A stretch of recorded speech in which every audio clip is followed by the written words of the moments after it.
Building permit versus occupancy permit. Ano nga ba ang pagkakaiba ng dalawa? If you're planning to build or renovate, you probably heard about building permit and an occupancy permit. Magkatunog sila pero magkaiba yung dalawa na yan. Para mas madali, isipin mo na lang na ang mga yan ay ang una at ang dulo ng construction journey mo. Here's the dead simple difference between the two. The building permit. Ang building permit ay parang green light. This is your permission to start. Bago pa man ang paghuhukay, bago ka pa man magtibag ng pader, kailangan mo nang i-inspect or susuriin yung mga plans and design ng municipality. Titingnan nila yung mga blueprints, yung zoning laws, mga engineering codes, to make sure na ang dream design mo is matibay, safe, and legally na itatayo. So, kinukuha ang building permit bago mag-umpisa ang construction. Ang ibig sabihin na ito, ligtas ang plano mo, pwede ka na magsimulang magtayo. Ngayon, fast forward naman tayo.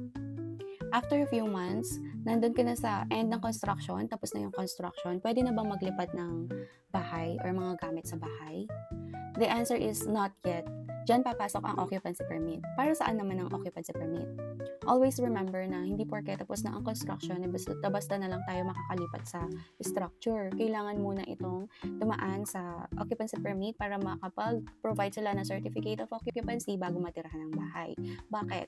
Kasi magkakaroon muna ng inspection mula sa inspector ng LGU para masigurado na yung construction, yung structure is matibay siya at safe siyang tirhan bago mo siya lipatan. So, another permit yon, another application yon, maliban siya sa building permit. Yun ay ang occupancy permit. Ang occupancy permit ang nagsasabi na okay na-inspect na at safe ng tirhan ang bahay mo. So, gumawa ako ng malinaw na table sa pagkakaiba ng building permit and occupancy permit. So, ang tanong is kailan kinukuha? Ang building permit ay kinukuha bago mag-umpisa ang construction. Ang occupancy permit naman ay kinukuha pagkatapos ng construction. Ano ang ina-approve? Sa building permit, ina-approve ang design at plano ng bahay o ang mga blueprints. Sa occupancy permit, ina-approve ang mismong construction na or constructed structure na. Para saan ito? Ang building permit ay para payagan ka na magsimula sa construction. Ang occupancy permit naman is para payagan ka na tirhan na yung structure. Pwede mo rin isipin na ang building permit ang nagpapapasok sa contractor. Ang occupancy permit ang nagpapapasok sa owner.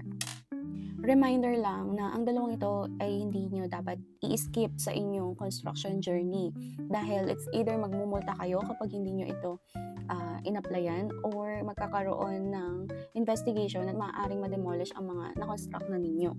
So, ayun lang, as an architect, ina-advise ko na bago mag-start ng construction, you have to apply for building permit. And pagkatapos ng construction, you have to secure a certificate of occupancy para wala kayong problem sa future. May mga questions ba kayo about sa pag-aayos ng mga permits? You can comment down below or you can message us at maaasahan ninyo ako na magre-reply sa mga katanungan ninyo. Yun lamang po, see ya!